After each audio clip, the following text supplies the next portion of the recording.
Hello and welcome back to another one of my episodes in my series Motorcycle Camera Masterclass. In this episode I'm going to be talking to you all about editing workflow. What does that mean? It means my entire process from taking the card out of the camera to bringing it back to the studio I have here, how I split it onto drives, how I label it onto drives, how I then import it into Final Cut, and then we'll take it from there. I have a load of questions to answer from you as well. The reason I'm looking over here is that the computer screen is literally here. I'll show you a reverse angle in a second. But I have a load of questions to answer as well. So as well as answering your questions, I'll be showing you screen recordings to help me answer your questions better. So without further ado, I think it's probably right that I should explain what system I'm using first of all.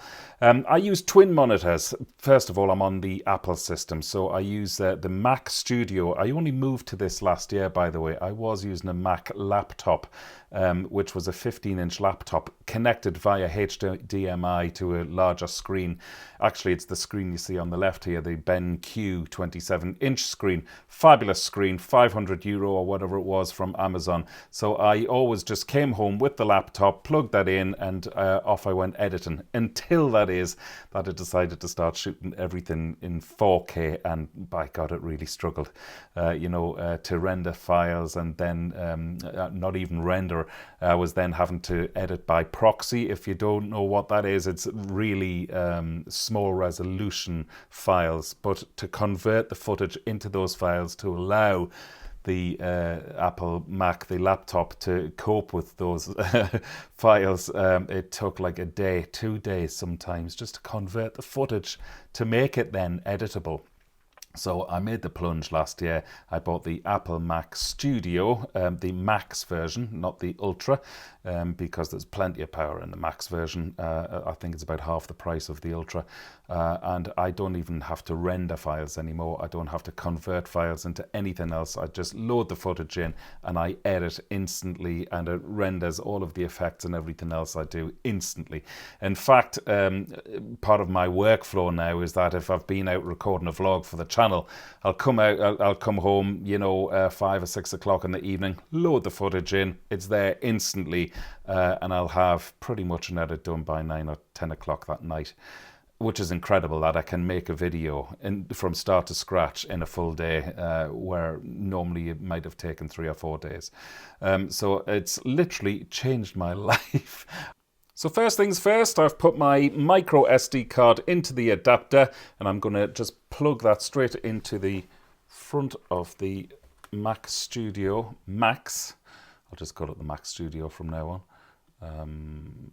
Okay, here we go. Just for the purposes of this video as well, I know I've got the 2 displays here, but I can't screen record across 2 displays. So because I'm using Final Cut, because it's an Apple system, I've put everything onto the one screen, which is a standard, well, default, if you like, just so you can see everything I'm doing. Screen record here. So what are we going to do? I'm going to set up a new folder called Test for this purpose. There we go. Within Test, so Osmo, that's the footage which I've just fed in there now. I will set up another folder called Phone, because there's a few photographs on my phone which I want to include in this video. And because I'm using the Insta360 X3, I'll set up another folder called X3 RAW. That's the files straight from the card. And then I'm going to set up another folder called X3 Treated. That's after it's been through the free software which comes with Insta360. And then I put the files into that. I'll explain all it in a minute, so stay with me. Might sound complicated at the minute if you're a newbie, but trust me, it gets a lot easier. So first thing I'll do is open up the Osmo file. We'll click on the SD card and we'll go into DSIM, which is where all your files are stored, again under a subcategory DJI, and there's all of the files recorded yesterday. Just copy the whole lot. It doesn't matter. The LRF files can go over into your subdirectory as well. Doesn't matter. You don't need to just copy the MP4. Copy everything, and then Final Cut Pro will tell you which files it can't import. So that's all of the footage imported into the folders. What I will do now is launch Final Cut Pro. And let's go into my main folder, click New Event, and we'll call this Test. 4K 3840, which is the 4K resolution, and 60 frames per second, which is what I recorded the footage in on the camera. So everything's there. It saves from your last project anyway. So just press OK there, and then click on Test.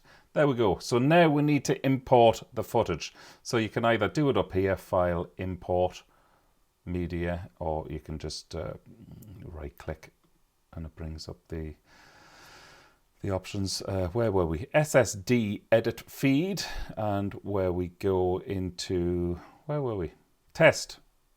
So I'm going to import everything from Test. Now I've imported, sorry, I did fast forward a little bit there. I have imported the footage from my phone and the footage from the Insta360 as well. I'll go over how I did the 360. I'll show you a brief demo of the free software. But let's assume for now, all of the footage is done. It's all copied over, import selected. One thing I always do is leave files in place. And again, I'll talk about that in a second why. If you say copy to library, it just takes a little bit more time and it clogs up another hard drive for no need. So I love having all of my footage on an external drive. So import selected. That there is exactly what I was talking to you about recently. That's the files that can't support. So just continue import. And there you go. Everything is there, ready to go. So let's hold it there, because I'm aware I'm throwing a load of info at you now. So why don't I answer a few questions before we start an edit? So first question is from somebody called Dave's Adventure Shed.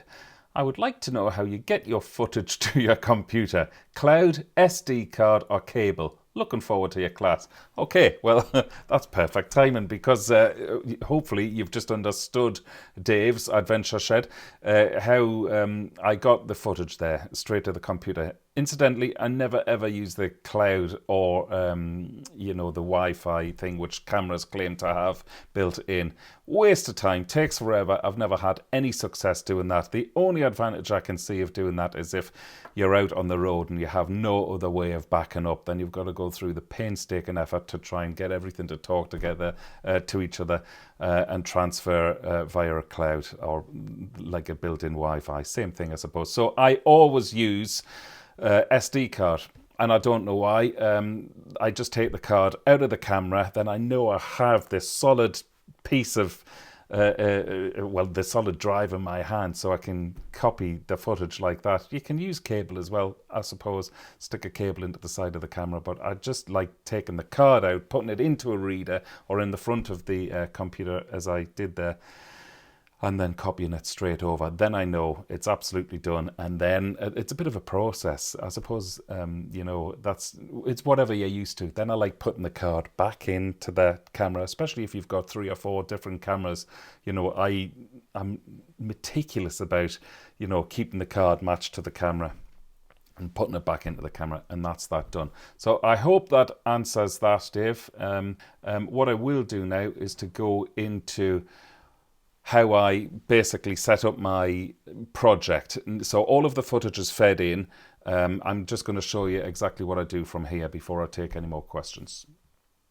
So we'll open up, here we go. Now that's my little piece I do at the top of every video, which is me rabbiting on. Lots to chat about today, but I'm also heading out for lunch with my wife and daughter. A beautiful spin along the way as well. And that's a rubbish one. I'm going to view, show in viewer, waveforms. So in the browser, I want to see waveforms. The reason for that is it'll save, you can see the waveform, that it'll save you a lot of time, because I know that I did 3 or 4 takes there.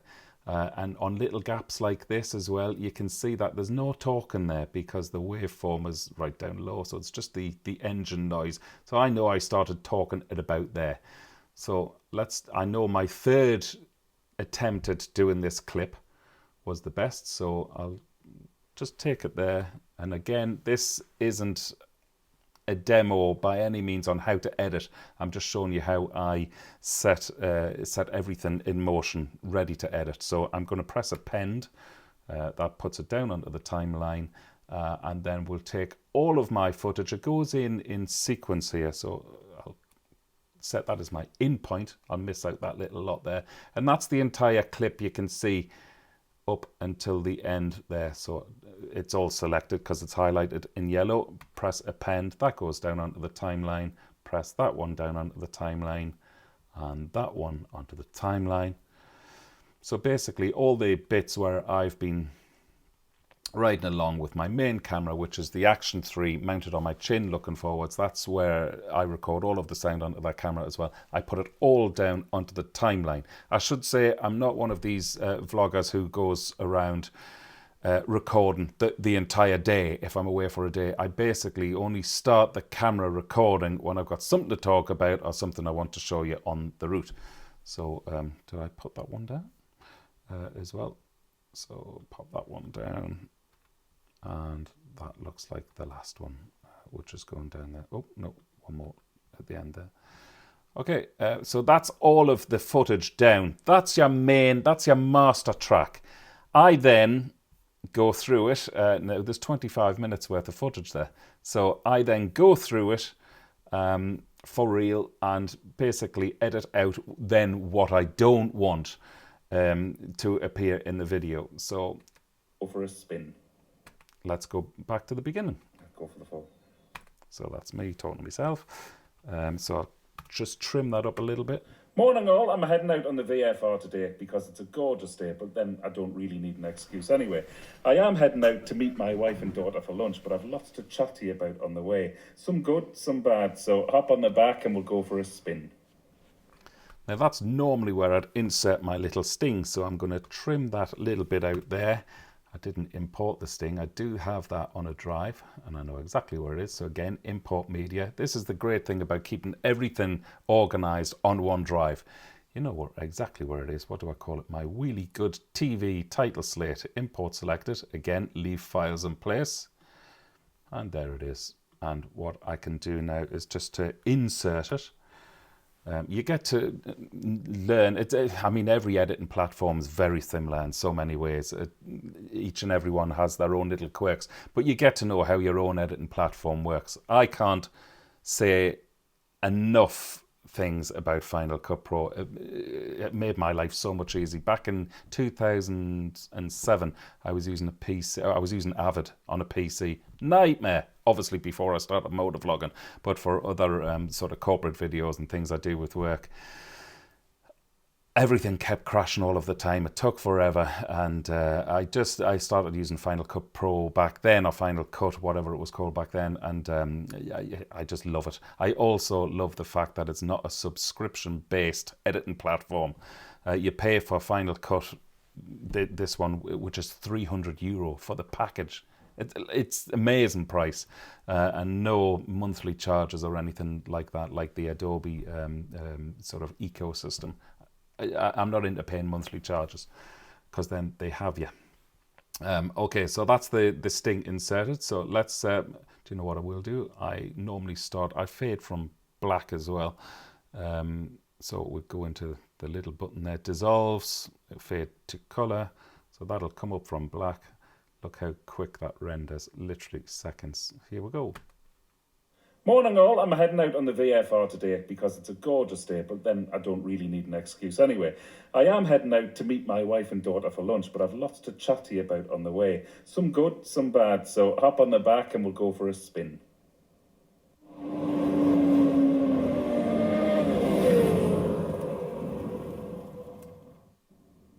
Well, how are you all? Don't worry, we're not. And there we go. Church. We're into the beginning of the video, and that's where I start telling the story, and that's literally how it starts. Okay, question from Glenn P63. What type of drives do you use? Okay, that's quite interesting, that, Glenn, because when I changed to the super duper fancy, quick as you know what computer, I upgraded rather my drives as well. I was always using the Lacy drives, brilliant, never ever had a problem with them. However, I wanted to go down the SSD route, and the best deal I could find on an SSD stands for solid state drive. It's the fastest form of drive you can buy, and it's also, its form factor is really small. I'll try and flash up a photograph of it now. So this is the SanDisk SSD drive. Got it on Amazon for €240. It's a 2 terabyte drive. I will eventually get round to getting one for my edit feed in and also the editing feed out. So I'll feed the footage in on one drive and I'll do the edit on another drive to give it maximum efficiency. But I mean, they're not cheap, but they are by far the quickest drives, and that's a SanDisk. That's the same as all the SD cards I use. Never ever had a problem, touch wood, with SanDisk. They're one of the most renowned manufacturers of cards and drives. So I like to pay a few more quid for a reputable company. There's nothing worse than losing footage on a drive, which has happened, not mentioning any names. Okay, next question. Joshy, excellent topic. Would love to know about beginner level software and editing. Okay, I think I've just explained that, Joshy. I just will never move away from Final Cut Pro. I've spent 15 years or whatever it is now using this system on Apple. It's quick, it's reliable, doesn't crash, doesn't let me down, and I know all the little quirks and the ins and outs and the shortcuts as well. And like anything, you get familiar with whatever you're using. It doesn't. I'm not saying go to Final Cut Pro. For me, it's brilliant because it can handle anything you throw at it as well. And continuing on with Josh's question, just got a 360 camera and find the app and desktop software intuitive. Yes, you're dead right there. The free software rather for Insta360 is brilliant, really easy to use. In fact, why don't I demo that after this question? Most then recommended exporting all footage to some semi-pro editing suite. I don't want to do this for a living. I just want a snappy video to show my mates over a beer and as a keepsake. Don't plan on subscribing to a software or buying a MacBook with a 25-inch screen. Okay, well, you're answering a lot of questions, really. You're asking a lot of questions that I've already answered, and I'm very much reading from the same script as you, because I don't like the subscription side of things. Anyway, okay, so one thing you did ask back there, so a cheap software.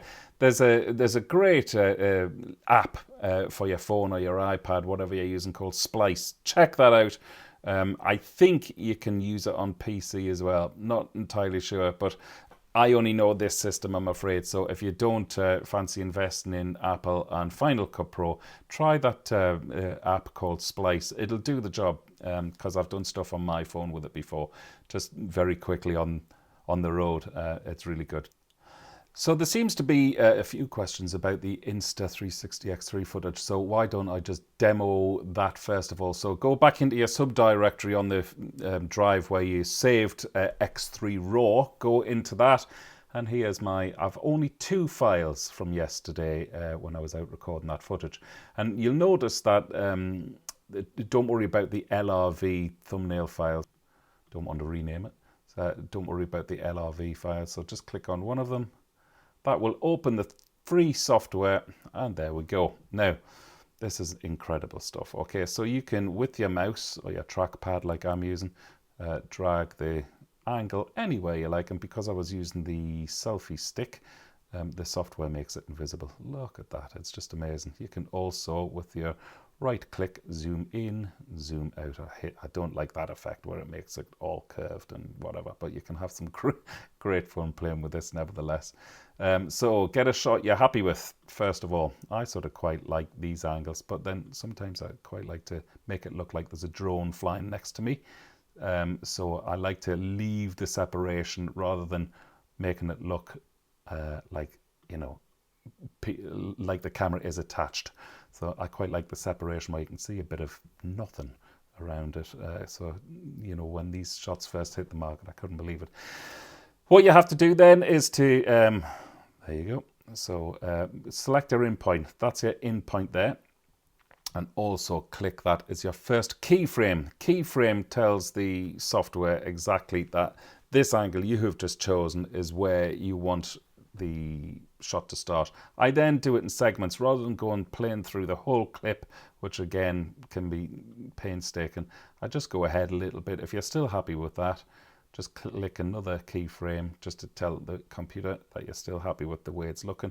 What does happen in this software, and just because of the nature of the camera, is if you go around a corner, you'll have to reset the angle. Hopefully I'll get the opportunity to, like this. See? You see how the camera's gone off? It's obviously because I've gone around a bend. So the camera is still looking in the software the same way I set it on the previous point. So that's why we have keyframes, so you can maneuver that. So I just go back a bit and try and find where the camera angle did change. And here we go, back a little bit. So you can see I'm going around a bend. Then go forward and then just pull the angle back around a little bit. Like that. And blah, blah, blah, blah, blah. It's a great shot, actually, isn't it? Had a lovely day as well for the sky. Wow, look at that. Great shot. You can also export any of this if you like for your social media and export it as still shots, as photographs. That's great. And then don't forget to end your sequence by pushing the end point, and then you press the little green start export, green, I'm colorblind now as well, yellow start export button. Always select the maximum bit rate. These 360 cameras have got a very low bit rate, and I love the way it says 200 megabits in the slider, if only. I mean, in a real world, I think the maximum megabits is about 80 megabits per second. Anyway, select it to 200 and then 4K. So it's selected by default as 1920 by 1080. That's high definition. You want much bigger than that. So double that, 3840. And then it'll select the second parameter automatically. Encoding format H.264. So you need a file path. You need to tell the computer where you're going to save this. So I am going to save this in SSD drive, in test, and in treated. There we go.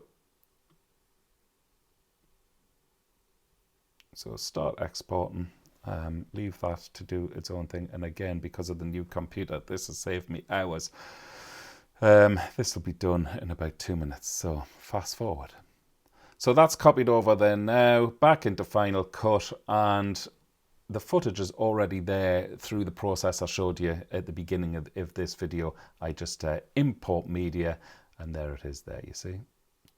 So that's good to go. So back to the Oh, don't worry, we're not going to check. What I normally like to do is after my first few words, this is a typical ride-out video. Each and every video is different.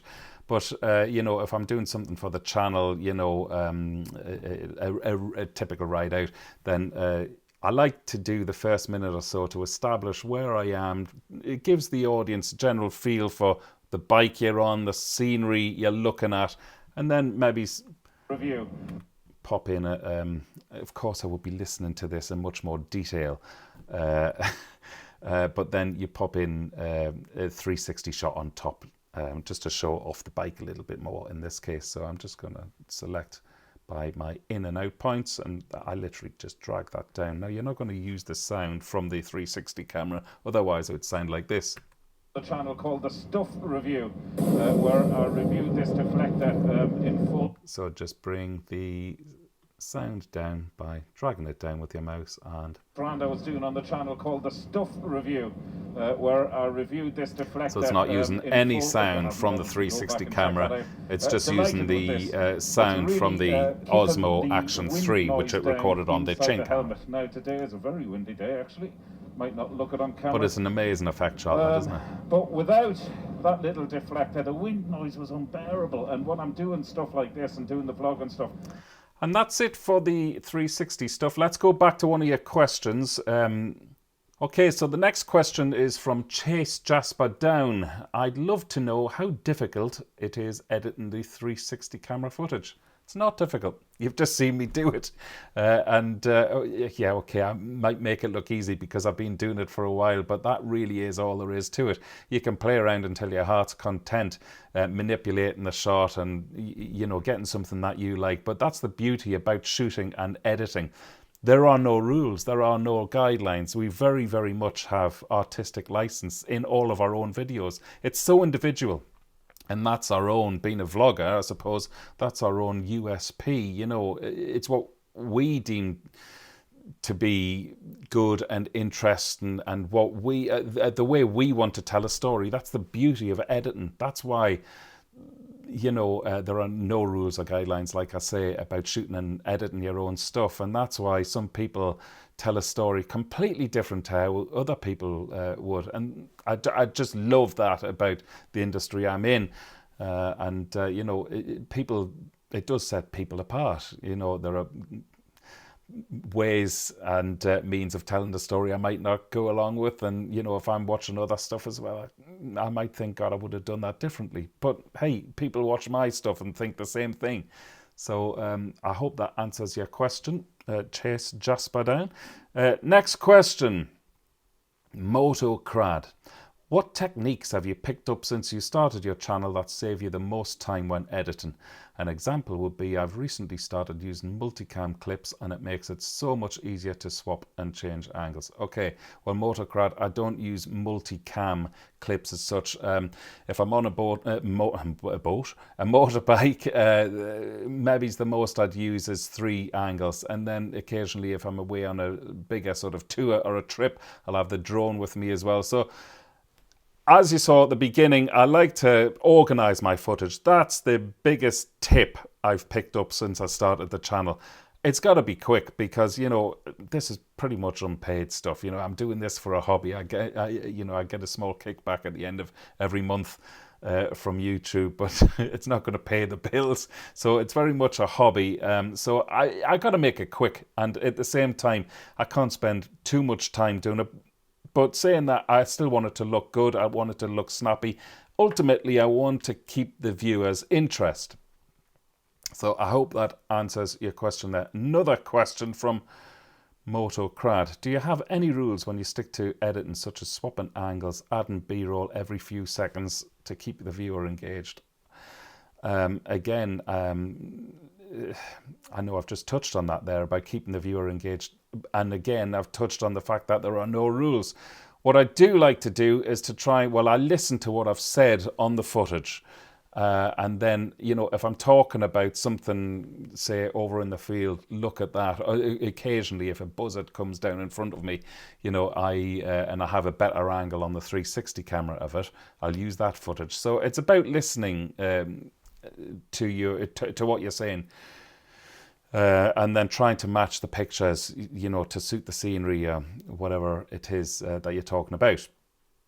How do you tweak the colours? This is the next question from Moto and Nice. How do you tweak the colours in Final Cut? Okay, now is probably a good time to talk about log footage and LUTs. First of all, log footage is where you get all of it's a bit like on a stills camera shooting RAW compared to JPEG. So the files are much bigger, but you can't use it straight out of the camera, so to speak, because it looks, I'm talking about RAW and log footage now on a video camera. You can't really use it straight out of a camera because it looks a bit washed out. But the reason for that is that it gives you a blank canvas, so to speak. So it allows you to color the footage and make it look exactly how you want it to look. So you can really play around with it until your heart's content. There's so much more to go into with a log footage. Now, a preset to color log footage is called LUT, a lookup table. It's called a LUT for short, and you can buy them or get them for free all over the internet. But again, with with Final Cut Pro. There's a company I use called Motion VFX. I buy all my LUTs, all my presets off that company because it just works seamlessly with this editing platform. So if I'm shooting in log, which I might do on again a bigger tour, not an everyday ride out, because again it's another part of a time-consuming process. But if I am shooting in log, then I just use the standard LUTs, which I buy from Motion VFX in packages. They're very affordable, very cheap, and I will color grade my log footage using those as a preset, and then just tweak them ever slightly. Now, I will show you this. Why don't I select the 360 footage? So this isn't log footage. Obviously, this is colored. This is straight out of the camera using standard color profiles. I've selected this short clip on top for no reason other than it's a short clip. So you can go into the color board at the top here. I don't like the color wheels. I like the color board. Again, just because of what I'm used to. So this is a very quick way just to change the shot. So that's the master control, left and right. Normally keep that set to 0. And then you can just tweak the picture as much as you want. That's the exposure I'm tweaking there. You can see the exposure tab is highlighted on that. Then go into saturation. This is the colors. So if you want, you can make it all black and white, taking the color entirely out of it, or again tweaking the blacks or the shadows as it's called here. You can see just by moving these up and down, the effect that's having. I'm trying to keep this simple, folks. So you can again play until your heart's content and change the entire color. Make it all blue like that. Now warm it up a little bit. You see that? So, but generally with the 360, the Insta360, the X3 camera, I'm happy with the color straight out of the camera. And again, I mean, my whole ethos with editing these videos for the YouTube channel: keep it simple, keep it quick, keep it enjoyable. Tell the story, keep the viewer gripped, which is what I still hope I'm doing. If you're still watching this masterclass at this stage, then I'm doing something right. So sorry, I'm really, I do get slated by many of you for making it too technical, and I keep trying to pare it back to keep it simple. So sorry for that. And already, whatever I did to that little clip, it's rendered straight away. So so that's how I tweak the colors. Okay, next question. Okay, something from Bucky Moto. What LUTs are you using for your Insta360? Again, I've just explained that. I hope that makes sense, Bucky. I have an Insta360 One RS, and I'm struggling to get sharp footage from the 360 mod. I don't know what you mean about the 360 mod. The Insta360 One RS, well, like any Insta360 camera, the bit rate is really low. I think I mentioned that just recently there. And that's why you're not getting sharp footage. On a sunny day, the footage is massively improved, but on a cloudy day or any form of low light, forget it, especially if you want to start zooming in, as I was just manipulating the footage there. I should have maybe showed you, when you zoom in, the picture just falls apart.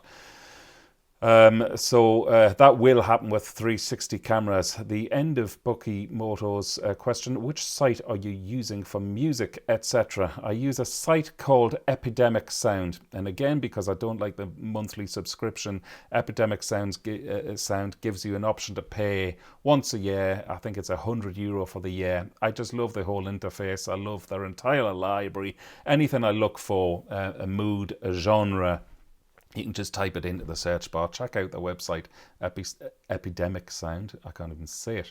The website is real easy, very intuitive to use, and never let me down. And they're constantly updating it. I mean, there's millions of things on the website.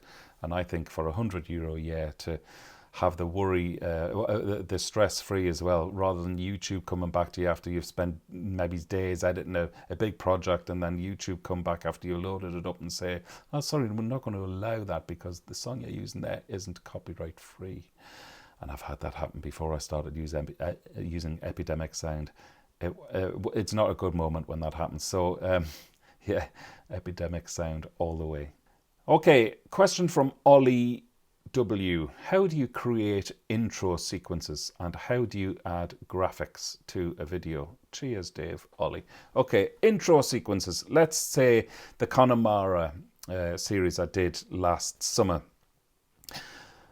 An intro sequence is to tease the video you're about to play to your audience. So within that 30 seconds, say, intro sequence, you want to give your potential viewer a taste of what's to come, and keep them gripped to watch the entire half-hour video, let's say. So that's what I try and put into my intro sequence. So normally I would use music, again, from Epidemic Sound, and again, you match the music to suit the mood. Every sequence, every program, every vlog I do is different.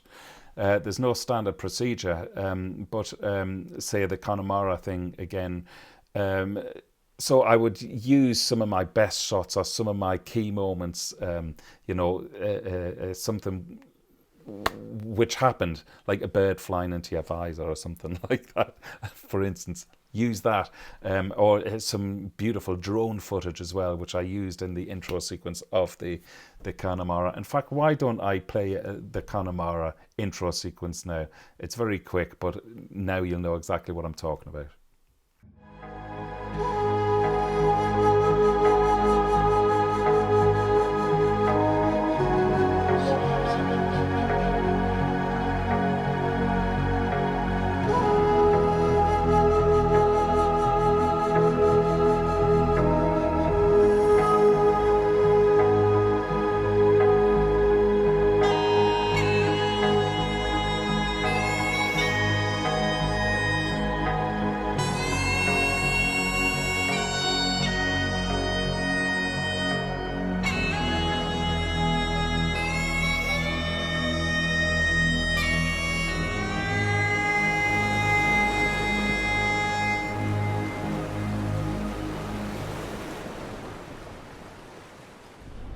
So that was the Connemara intro sequence. Ollie, I hope that makes sense. Any more questions? And that goes for all of you, actually.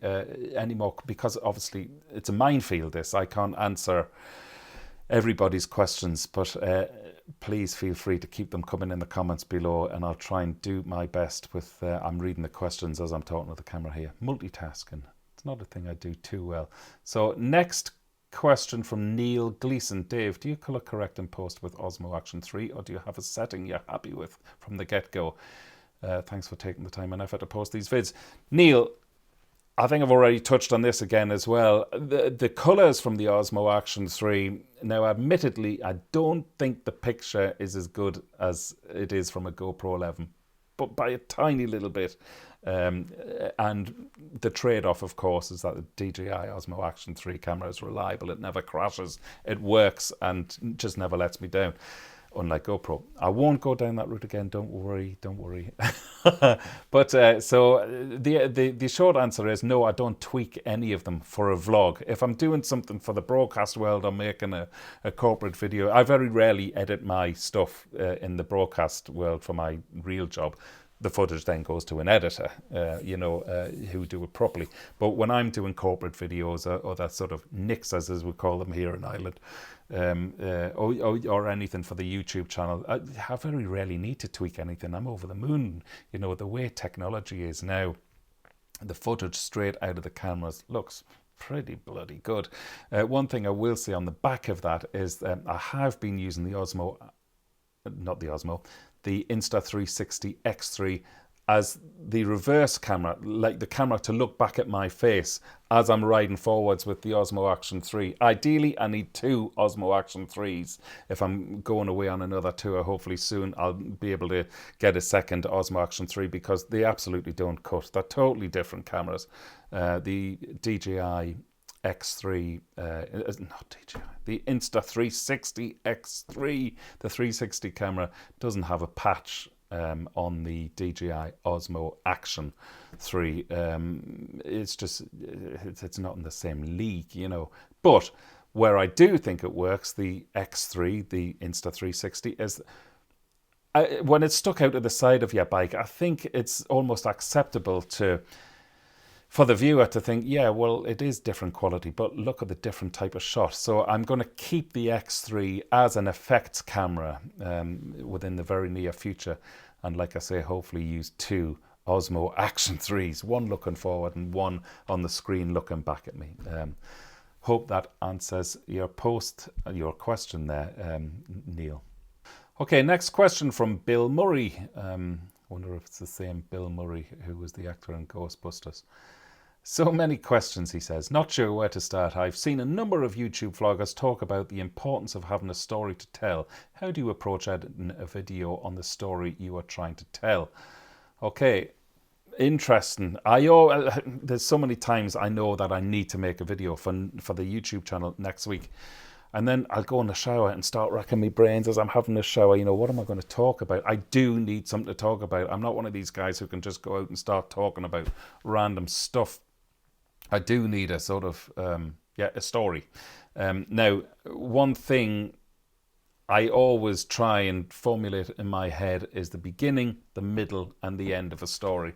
And normally what I do, for those of you who followed me for a while, if I'm trying to make a video to fill the slot next weekend, 8 o'clock on a Saturday morning, that's my time slot. If I've got nothing on the shelf and I just want to get out and do something for you, like a ride out, in this video I'm editing actually, it's probably already been out, but this video I'm editing within the context of this masterclass.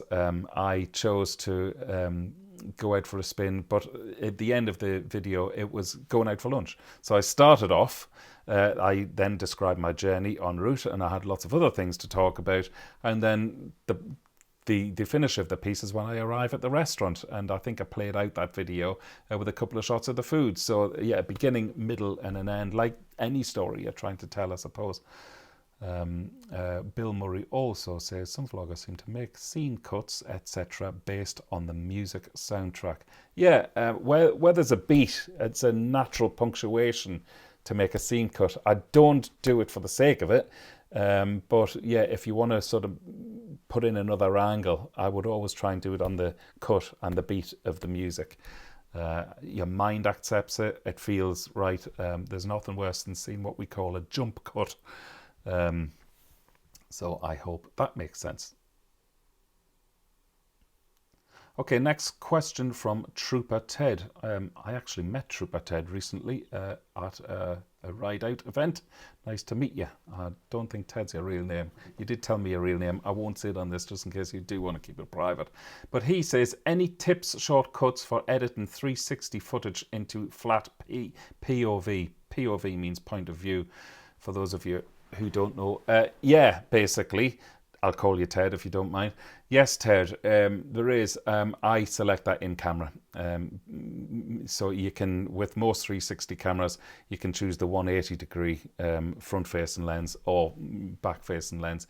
And I would do it that way in camera rather than trying to recreate it in edit, because you're only losing quality when you start stretching the camera or the footage around within that free app.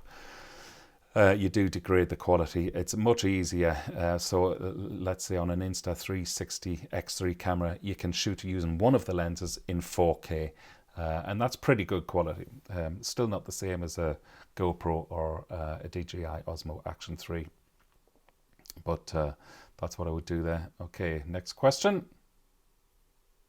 Somebody called Big D. Where do you find the countdown clock at the start of your videos? Believe me, Dave, I'm a rank amateur. Thanks again and looking forward to the vid. Okay, I'll show you now, Big D, exactly what I'm talking about. So I'll go into a screen record here. Okay, now you may remember at some stage during this video, I wish I'd set a clock. I hope this video isn't going on too long. I'll be wrapping it up fairly soon, I promise you. I mentioned Motion VFX, which is where I get all of my extra add-on plugins, they're called. So I shall show you now. If you're watching the screen, You go into this little box up here. They're already installed under titles. Now all of this stuff here, all my preset titles, this is all from Motion VFX. I think this particular package is called M-Title. Anyway, they all go into a big library. These are all the titles, and I bought a package from Motion VFX called M Countdown. All of their add-ons, plugins, if you like, has a little M. They're very cleverly. Here we go, M Countdown, and within that whole library there's a load of clocks. I needed them for a little project I was doing, and then I started using this clock here actually. So let's double click. That's the clock I use now because my cursor is over the timeline there. Let's put it there. So just drag it to the beginning of the video and pop it down there. And that's just wait for that to render, which literally takes, as you can see, no time at all. It'll be done ever so quick. Actually, that's about 10 seconds long, so I will shorten it because I normally put my clock on, and again, it's a little trick to keep the viewer interested. If you put up a clock saying 15 seconds, 14 seconds, people think, oh my God, I'm not going to wait for the video to start. They could click off. So I always put my clock at the beginning of my videos, starting at 4 seconds. So you can click into the clock there, and just put the cursor over there. Go into the text box where you can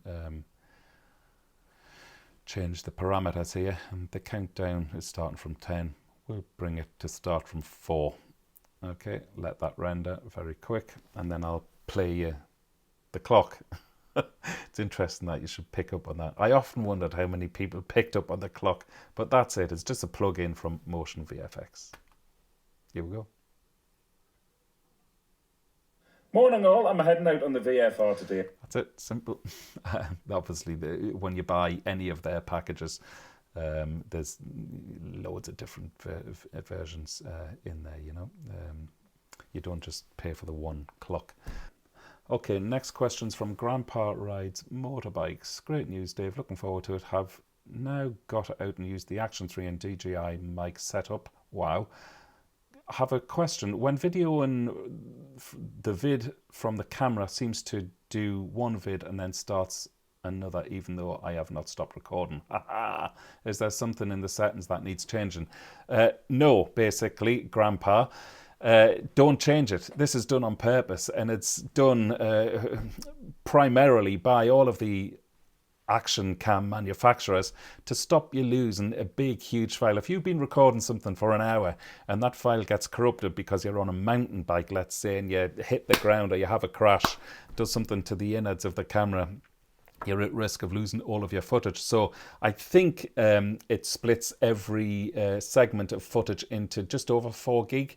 That's the same for GoPro as well as DJI, which is what I'm using now.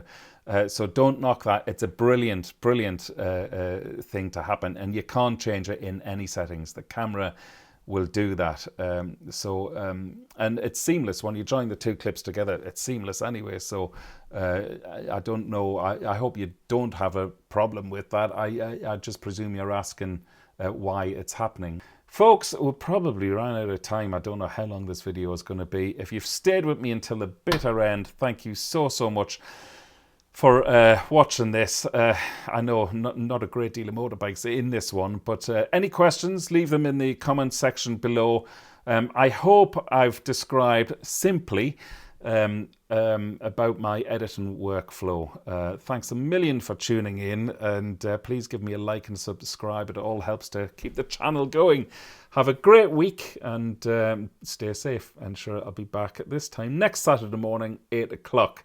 Dave Perry, Really Good TV, over and out.